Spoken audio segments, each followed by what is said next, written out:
Students, बेटा जी हमारा कल अर्थ अलंकार का तीसरा भाग हुआ था, मानवीकरण अलंकार। आज हम उसका चौथा भाग अतिशोक्ति अलंकार करेंगे। बेटा अतिशोक्ति, अति हो जाना, किसी बात की अति हो जाना। अति मतलब बहुत बढ़ा चढ़ा कर कहना। तो अतिशोक्ति अलंकार का अर्थ यही है बेटा, बढ़ा चढ़ा कर। अर्थ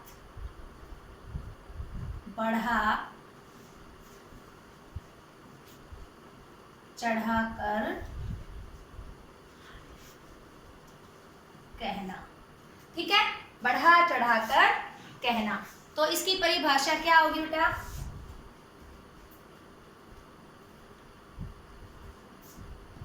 परिभाषा,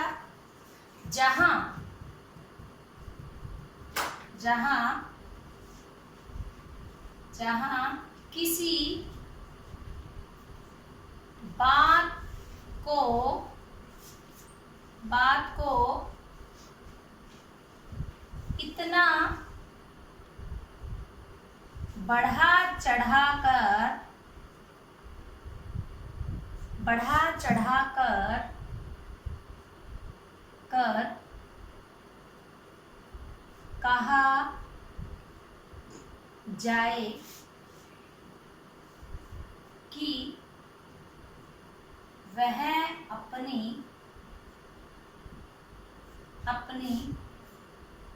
लोक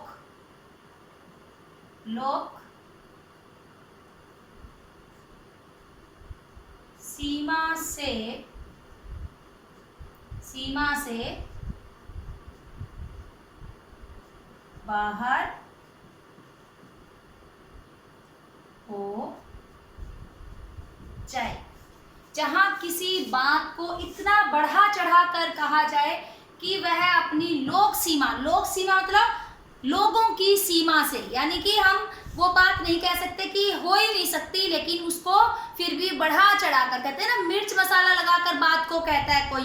तो उसी प्रकार से है, जब अपनी बात की अति कर देता है, अर्थात जो बात हम सोच भी नहीं सकते उससे कहीं ऊपर जाकर जब वो बात हो जाती है, तो उसे ही हम अतिशोक्ति अलंकार कहते हैं। जैसे एक उदाहरण से हम समझेंगे।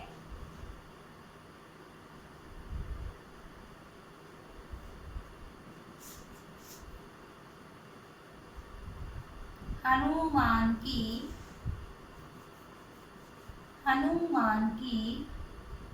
पूंछ में लगन न पाई आग,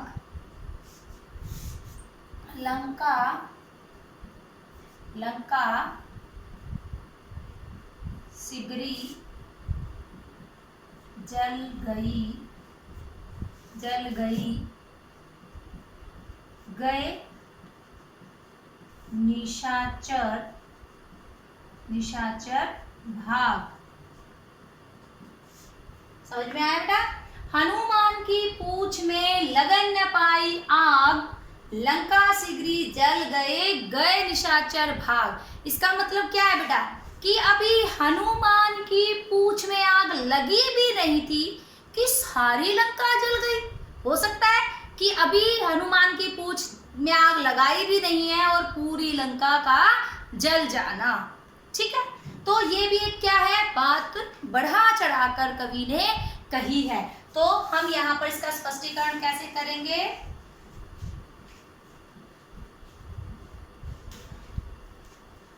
स्पष्टीकरण होगा, यहाँ पर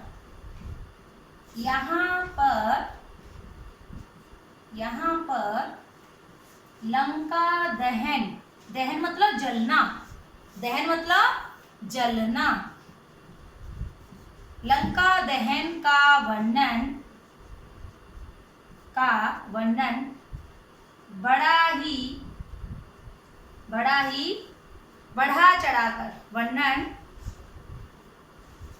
बढ़ा चढ़ा, सीधा ये लिख देते हैं, बढ़ा चढ़ाकर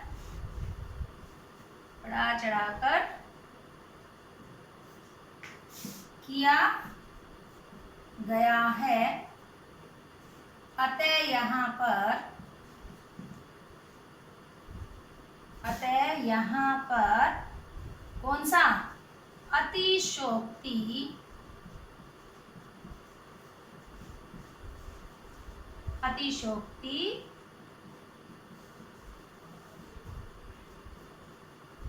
अलंकार है। क्लियर बेटा? यहाँ पर लंका दहन, दहन मतलब जलना, लंका के जलने का वर्णन बढ़ा चढ़ाकर किया गया है, अतः यहाँ पर अतिशयोक्ति अलंकार है। हम एक और उदाहरण सुनेंगे। आपने सुना होगा चेतक, महाराणा प्रताप जी के बारे में। चेतक कौन था? एक घोड़ा था, तो उसका भी एक उदाहरण है, आइए देखते हैं।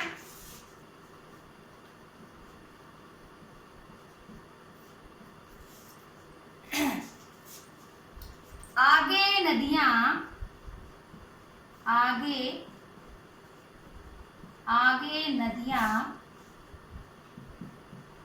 पड़ी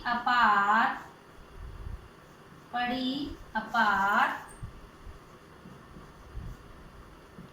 घोड़ा कैसे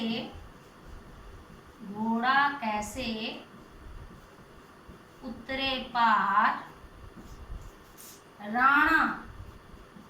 राणा ने सोचा इस पार, तब तक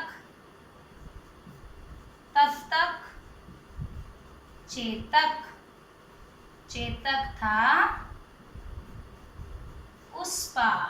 देखिए अब यहाँ के राणा के सोचने पर देखिए कि अभी राणा सोच रहा था इतनी बड़ी बड़ी अपार नदियों को देखकर कि चेतक यानी कि अपने घोड़े के बारे में, घोड़ा चेतक है, चेतक के बारे में सोच रहा था कि वो इतनी चौड़ी बड़ी नदियों को कैसे पार करेगा। अभी राणा सोच ही रहा है इस पार, और चेतक ने नदी को पार कर भी लिया है ना, बढ़ा चढ़ाकर। लोक सीमा से पार हो रही है बात, ये जच नहीं रही कि अभी सोच रहा है राणा इस पार और चेतक ने नदियों को पार कर लिया है। तो अतः यहाँ पर तो यही इसका स्पष्टीकरण भी यही होगा। अब यहाँ पर किसकी विशेषता है? तो चेतक की। यहाँ पर घोड़े अर्थात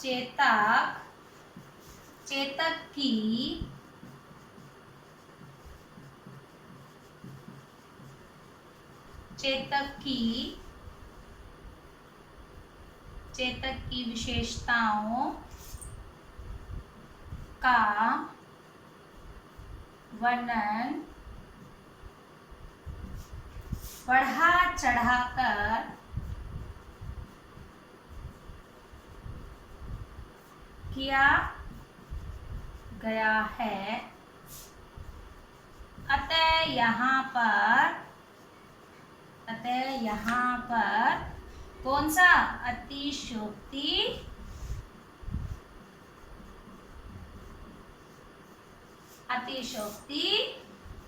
अलंकार है।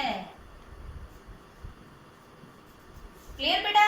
यहाँ पर यानी कि नदी पार की भी नहीं है घोड़े ने, राणा इस पार अभी सोच ही रहा है और तब तक चेतक उस पार चला भी गया है। तो इसी को कहते हैं अतिशयोक्ति, किसी की अति हो जाना, बहुत अधिक बढ़ा चढ़ाकर बात को कहना। आशा करती हूँ बेटा आप इस वीडियो को बार बार देखेंगे ताकि आपको समझ में आ जाए। धन्यवाद।